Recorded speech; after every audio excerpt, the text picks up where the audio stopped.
a travel strategy, which is much easier than a plan, so you can go somewhere without stressing the details. Hey guys! So today we're going to be talking about how to travel with no plan.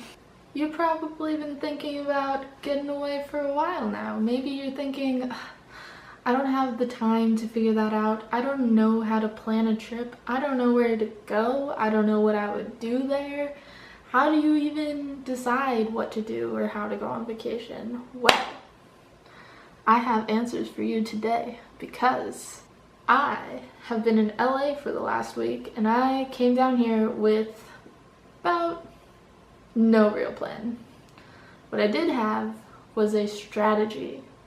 So today we're going to be talking about how you create a travel strategy, which is much easier than a plan, so you can go somewhere without stressing the details. With a strategy, you can make the most of your time and allow room for spontaneity, but also not end up somewhere in a complete disaster. So, to do this, we're going to go over what a strategy is, how to develop a strategy, and an example of a travel strategy implemented. So first, you might be confused. Kristen, what is the difference between a plan and a strategy? Well, a plan is a detailed proposal for doing something. So that means that you have step by step what's gonna happen. 9 a.m. we're gonna wake up, at 10 a.m. we're gonna leave, at 10:30 we're going to arrive at Disneyland, and then at 10:45 we're gonna go on this ride, and then at 11 we're gonna eat here, blah blah blah blah blah. That is a plan. On the other hand, a strategy is a plan of action. Uses the word plan. Don't get too confused. Designed to achieve a long-term or overall aim. So the emphasis is on the end there.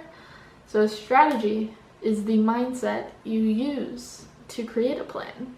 It's sort of a set of rules to help you decide what each action should be.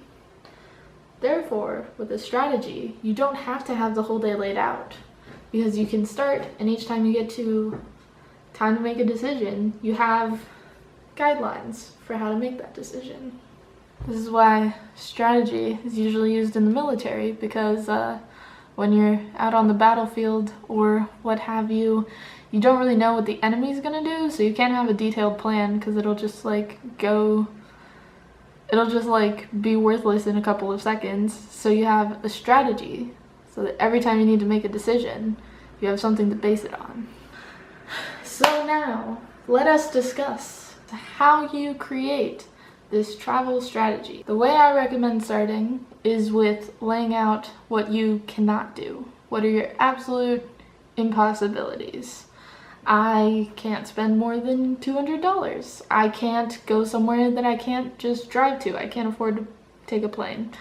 I can't afford to rent a hotel room. I can't blah blah blah blah blah. This is kind of the baseline, the no-go. And then you can start making decisions based on those can'ts. This is particularly relevant if you don't have a destination in mind yet. For example, I can't fly, I need to drive, means you kind of set a limit on how far you're willing to drive. And then maybe I can't afford a hotel room, I need to stay with someone I know. Kind of sets the limit to where you have friends maybe, or friends of friends that you might be able to get in contact with to stay with. For example, coming to LA, I could not afford to pay for a hotel room, and I could not afford a plane ticket. So I drove somewhere where I am staying with a friend. You can also start to look at the flip side of your can'ts and say, maybe I can't spend more than this much money. So then you say, I will go grocery shopping and eat in at least once or twice a day. Or I will use gift cards so that I can eat at chain stores instead of going to fancy new places all the time. I will go to tourist sites that are free or cost less than $5 or $10. Now, you're pretty much ready to set out, because you should have a destination and you should know how you're getting to that destination and where you're staying, just based on your constraints. If you had less can'ts, it might be a bit difficult, and you might have to look instead at what you want. So let's say you can't afford to buy a plane ticket, or you can't afford to rent a hotel room for 3 or 4 nights. You might say, well, what do I want out of my vacation? Do I want to go somewhere new? Do I want to go somewhere I've been before? Do I want to have an urban experience? Do I want to go somewhere more remote? And then based on that, pick somewhere.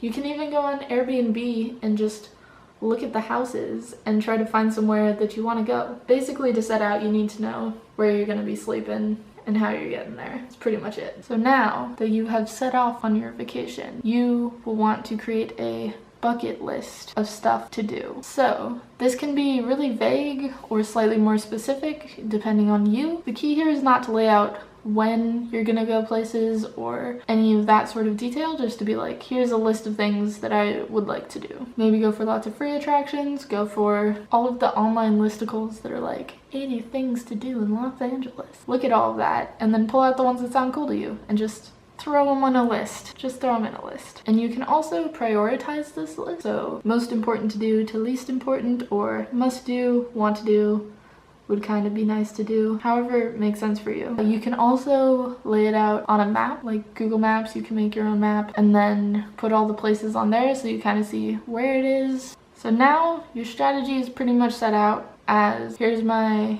can'ts, here's what I want to do, and here's where I'm staying. So now, within the amount of time that you are in that place, you can basically set your schedule every morning. So you wake up, you're like, what kind of mood am I in? How adventurous do I want to be? How much do I want to be outside? Blah, blah, blah. And then you pull out your bucket list and you say, I want to do that today. And then you can just head out and do it. And also let yourself make sudden decisions. Like maybe on your way there, you see a restaurant that you hadn't thought of, but you've heard of that seems really cool.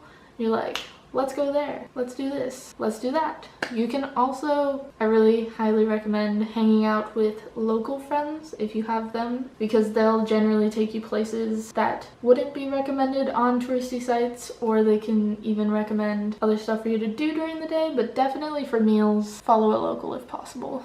It is important when you are traveling with just a strategy to have a less rushed approach. It's good to not feel like the bucket list is just a bunch of stuff to check off, and to kind of let yourself not do everything on the bucket list or skip over stuff or decide you don't have time for something. Also, just to like leave room for actually relaxing, actually having some you time or social time, or whatever the reason you wanted to take a break from your everyday was. Really make space for it, and that'll make your trip much more valuable than all of the attractions that you might see, because that's pretty temporary, but the time that you spend just like enjoying yourself and internalizing the good memories and maybe taking a real break is what I think is really valuable about traveling. So now, a quick review of what my traveling in Los Angeles has been like. While in Los Angeles, I can show you a bit about my travel planning.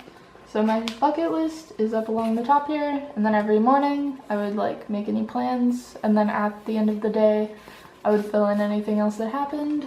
We basically got to LA on a Thursday night, and because of where we're staying, as soon as we got in, we were like, we're gonna go see the Hollywood Walk of Fame, because it's like right there and we can just go walk it immediately. So that was super cool, and we got to kind of leisurely wander along all the way down Hollywood, see tons of stars of people that we recognized, and then see some of the like theaters and really cool buildings down at the end. And then on Friday, we still hadn't finished exploring really close to where we were staying. So we also walked along Sunset. We went to Amoeba Music, which is nearby, and then saw Veggie Grill on the street, which I'd heard of before as like a plant-based cafe. So being vegetarian, we checked that out for lunch. And then that afternoon, we had a decent amount of free time. So we went up to the Griffith Observatory, because that's one of the things I ranked pretty highly that was also pretty close to here. And so we saw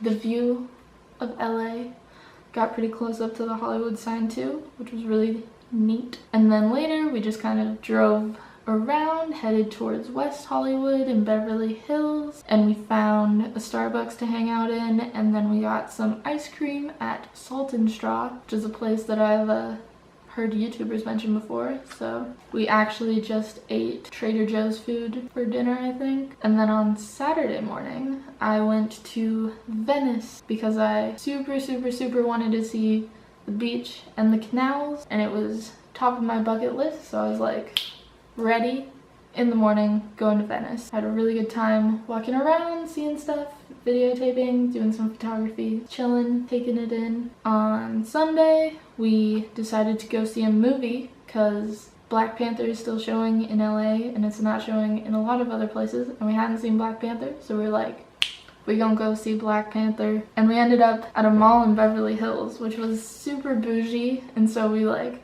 hung out around there pretending that we were classy, taking some pics for the Insta. Monday, one of the other things that was pretty high up on my list of stuff to do was to check out downtown LA. And I had a list of things that I kind of wanted to do in downtown, which included seeing the view from City Hall, seeing Grand Central Market, and going to the last bookstore. And after walking around those 3 things, I was like, okay, we did downtown LA. Happy to head elsewhere now. Had a more chill afternoon. And then on Tuesday, we were meeting up with someone else that we knew here. And we went to the Grove, which is like a hip shopping center with lots of food. So we went there for brunch, which was very nice. And then we walked around and just enjoyed the vibes, some shade, some coffee, super great. And then one of our friends, the one that we're staying with, took us to a sushi place that he likes, which was amazing, definitely great. Why I really recommend hooking up with the local friends. Not actually hooking up, just like meeting up. But you can do what you want, do what you want. And then on Wednesday, having seen Black Panther, we decided to see Avengers in a Hollywood theater, because where else could you possibly see the greatest movie Hollywood has ever produced? And it was great. And we went back to Veggie Grill because we freaking loved it so much. We wanted to try more of their stuff. And then we went to a Starbucks again to spend the afternoon kind of relaxing, talking, thinking, having a break, just being like able to think and talk, which was very nice. You don't always need to be walking around and exploring and like active while you're on vacation or traveling. It's also good to like sit down for an afternoon with your notebook and just have some time with yourself. And that is it. Tomorrow we're going to drive away from LA, and I'm pretty happy with my trip. Even though when we got here, I didn't even have my bucket list done. I did it on the Friday morning after we got here. So definitely possible to travel with no plan. You can make the plan as you go. The most important thing is honestly just to have enough to actually get up and go. And then you can definitely have a great time no matter what. This is particularly true when you're traveling domestically. Internationally, you do have a few more details to work out, like, do I need a tourist visa? Can I just show up? How important is it going to be to speak the language? But when it's within your own country, it's pretty easy to Google stuff up. Good to go. So I hope you guys enjoyed this video about what a strategy is, why it's better than a plan when you're traveling, and how to build out that strategy and have a great vacay. If you want to see more about traveling and being a person that is successful at being a person even though you don't think you're a real adult, definitely subscribe to me here and check me out on Instagram and Twitter, where I talk more about, I don't know, I just kind of do stuff. I just post stuff, like, it's the internet. We all out here just posting stuff. But if you want, you can follow me, I guess. Okay, thanks for watching, guys. Bye! 'Cause after all this time, I'm still into you.